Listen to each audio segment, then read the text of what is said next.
Your Eye on Annapolis daily news brief keeps you informed about what's happening in Annapolis, Anne Arundel County, and Maryland. Local news, local sports, local events, local opinion, and, of course, local weather. Your Eye on Annapolis daily news brief starts now.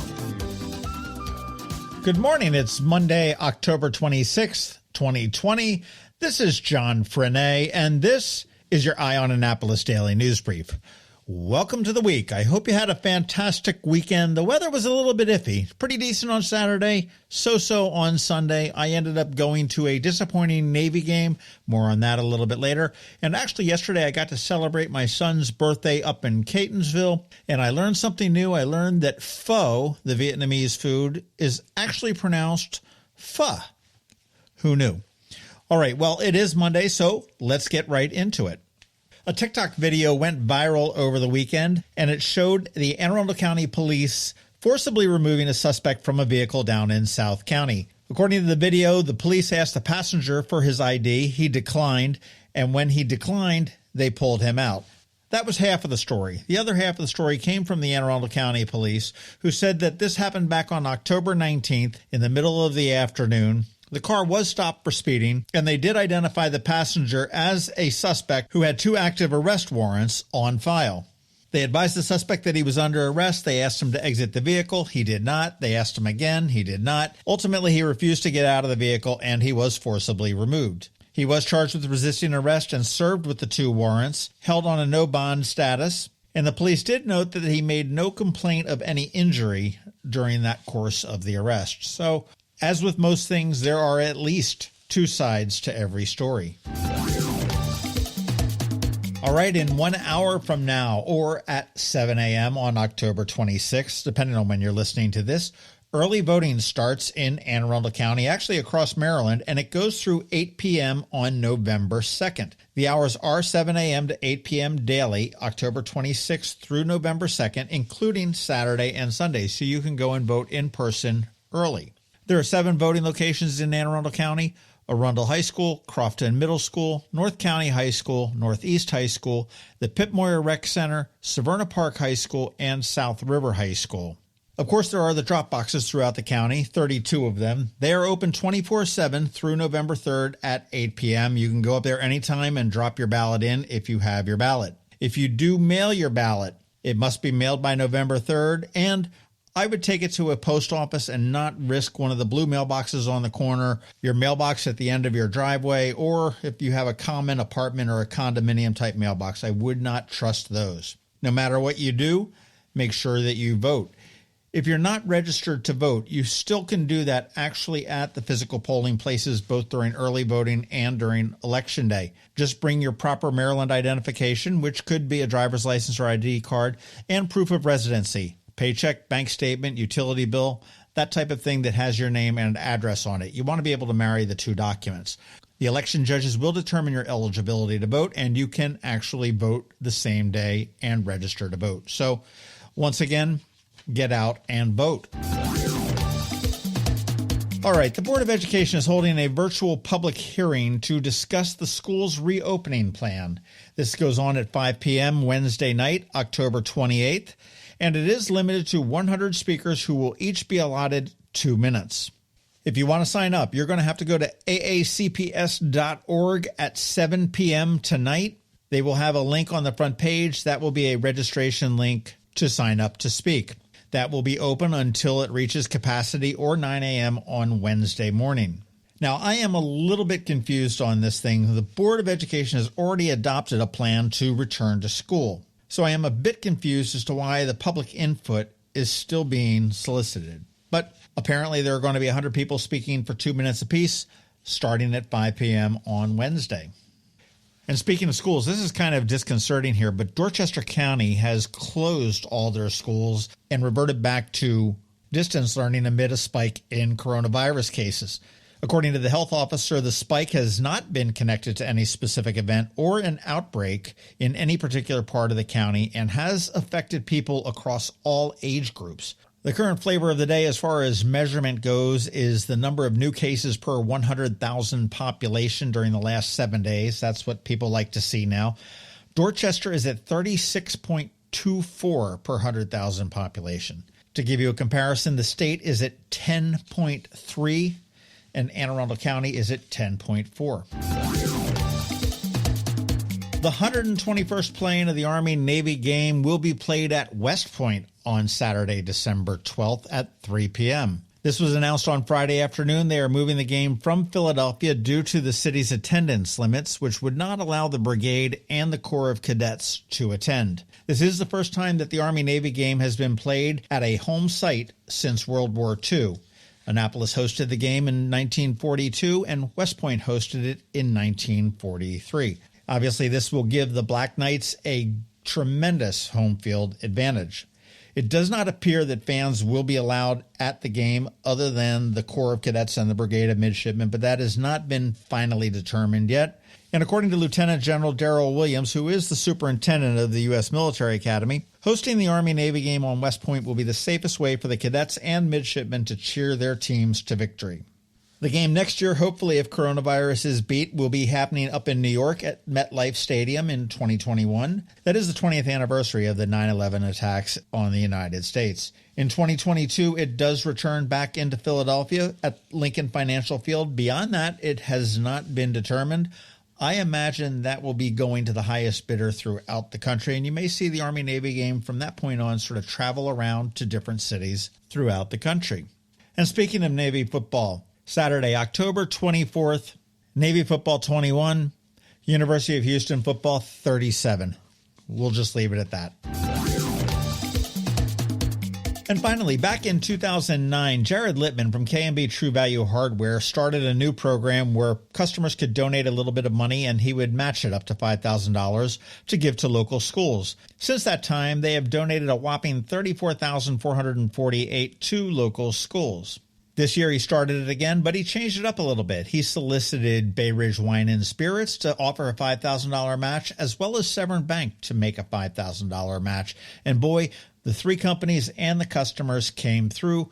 Let's call this mission accomplished. With the community's collective efforts, $30,514 has been raised for local schools. And now on October 29th, the principals of the 15 schools will be presented with checks. Jared Littman, who is the owner of K&B True Value, said, "I think this demonstrates incredible support in the community for the work that the schools are doing to educate and protect the kids in our community.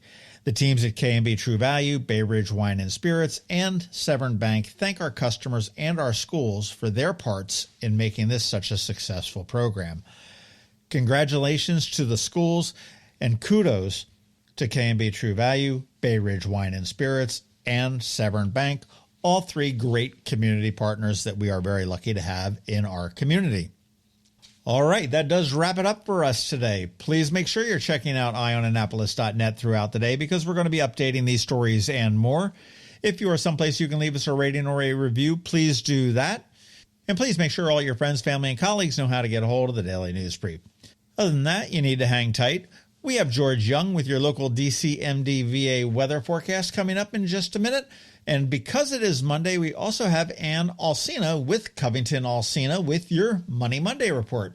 All of that is coming up right after this brief message from Solar Energy Services. Hello, energy consumers. This is Rick Peters, president of Solar Energy Services, with your Clean Energy Minute. Does your home experience power outages? Or maybe you're concerned about energy resilience in general? If so, that's another great reason to consider clean, quiet solar-powered energy with battery backup. You may have heard residential solar adoption has rapidly increased during the pandemic for multiple reasons, and many homeowners like yourself are adding battery backup and electric vehicle charging to their solar projects. And with Maryland's residential energy storage income tax credit, along with the federal tax credit for batteries when paired with solar, the economics are quite compelling, and that secure feeling is even better. So whether you're looking for clean energy, energy resilience, or overall peace of mind with solar energy, we can help. To schedule a free solar design, call us today at 410-923-6090 or on the web at solarsaves.net. But hurry, sunshine's a-wasting. Sunshine, sunshine,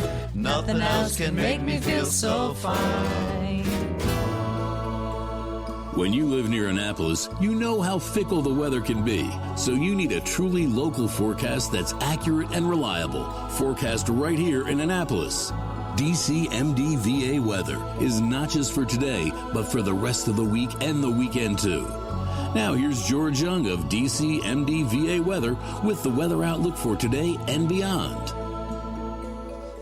Okay, so it isn't George Young. Technology is wonderful until it fails you. So today you are stuck with me, hacking away at the weather. Today looks like a chance of rain, but definite fall-like temperatures barely getting out of the 60s. Tomorrow looks pretty solid, but cooler, 50 to 60, and mostly cloudy. There is an overnight chance of rain into Wednesday, and at this point, Thursday and Friday may bring us the remnants of the latest tropical storm that hit the Gulf Coast. That's it. Don't listen to me. Make sure you're listening to George Young at DCMDVA Weather. He is the one that has the scoop. You can find it all out at DCMDVAweather.com. But to be really in the know, get his app, put it on your phone. You can do that in the Apple App Store or the Google Play Store. Just search for DCMDVA Weather. Have a great day, and George will be back with us first thing tomorrow. Annapolis may be Maryland's state capital, but it's also the sailing capital of the world. And whether you call Naptown home or are just planning a visit, a cruise on the Annapolis Maritime Museum's newly restored skipjack, the Wilma Lee, is a perfect opportunity to sit back, relax, and let the wind carry you across the water. Whether you're looking for front row seats to the Wednesday night sailing races, a guided sailing heritage tour, or an evening cruise to enjoy the extraordinary sunsets over the Chesapeake, a cruise aboard the historic Wilma Lee is the perfect way to connect the bay through both cultural and ecological lenses. The Annapolis Maritime Museum is making sure all safety protocols are undertaken, including social distancing and requiring masks while boarding. And the boat is open air, allowing plenty of space to socially distance. Tickets are available at amaritime.org. Private cruises are also available. Visit amaritime.org for more information. You work hard for your money. Is your money working hard for you? Managing and investing, it can be confusing. Anne Arundel, a financial planner from CovingtonAlsina, has been helping people make sense of it all for over 17 years. Are you ready? Now here's your Monday Money Report. This is Anne Alsina of CovingtonAlsina with your Monday Money Report. The S&P 500 was down last week, largely on concerns that there is a lack of political will on both sides to resolve stimulus talks before the election. The market is still up over 2% for October, after falling in September. We continue to get questions about the market and the election. There are several Nobel Prizes in economics that have been awarded around efficient markets and modern portfolio theory. Of course, the modern portfolio we are talking about is now almost 70 years old. These economic theories all assume that markets are efficient. That is, that all information is available to fairly priced securities. That information is used to make rational decisions to buy or sell. And in the long run, the markets are efficient and work. It's the short run that we're dealing with here. And in the short run, humans step in, and we are most definitely not rational. We buy and sell based on fear and greed. More recent Nobel Prizes in economics have been awarded for behavioral finance, or how our human brains and biases impact our decision-making. There is a tremendous amount of research that shows that stock market returns are not impacted by which party sits in the White House. The best years for growth have been times when the government is split, and one party controls the executive branch, and the House and Senate are either split or controlled by the opposing party. In the short run, the re-election of an incumbent typically results in higher growth. However, it's important to keep in mind that growth in the market, or lack of growth, has correctly predicted every election in modern history, with the exception of Jimmy Carter's loss to Ronald Reagan, which means that presidents are generally reelected when the markets are doing well, so you would expect higher growth when that happens. Either way, the markets are going to be efficient and work in the long run. If you are saving for retirement or another goal that's a few years or longer away, just stay the course. Make sure your portfolio is aligned with your goals and your risk tolerance, and resist the urge to tinker with it in the short run. The election dust will settle in a month or so, and companies will continue to produce products and services that people buy, generating profits and growth. Now, if you have extra funds that you can easily lose, the same money you might be willing to risk at a casino or some highly speculative venture, and you want to make a bet that one side or the other will win or lose, and the markets will react by moving up or down, go ahead and make that bet. But remember that making a bet is not the same thing as investing. Investing is, by definition, a long-term proposition. Have more questions? We have some great resources, including calculators, videos, and articles on our website at CovingtonAlsina.com, or visit our Facebook page to learn about our lineup of educational events. Securities offered through LPL Financial, member FINRA SIPC. Investment advice offered through Great Valley Advisor Group, a registered investment advisor. CovingtonAlsina and Great Valley Advisor Group are separate entities from LPL Financial. All performance references historical and is no guarantee of future results. All indices are unmanaged and may not be invested into directly. The opinions voiced in the show are for general information only and are not intended to provide specific advice or recommendations for any individual. To determine which strategies or investments may be appropriate for you, consult with your attorney, accountant, financial advisor, or tax advisor prior to investing. And if you don't have a financial advisor, come talk to us. This is Anne Arundel with CovingtonAlsina. You've been listening to the Eye on Annapolis Daily News Brief. Tell your friends and colleagues, this is the podcast where you can keep up on the latest with what's going on in Annapolis and Anne Arundel County. And don't forget about our website, eyeonannapolis.net, where you can find even more information. And make sure you follow us on Facebook at All Annapolis and on Twitter at Eye on Annapolis. This Daily News Brief podcast comes to you every Monday through Friday at 6 a.m.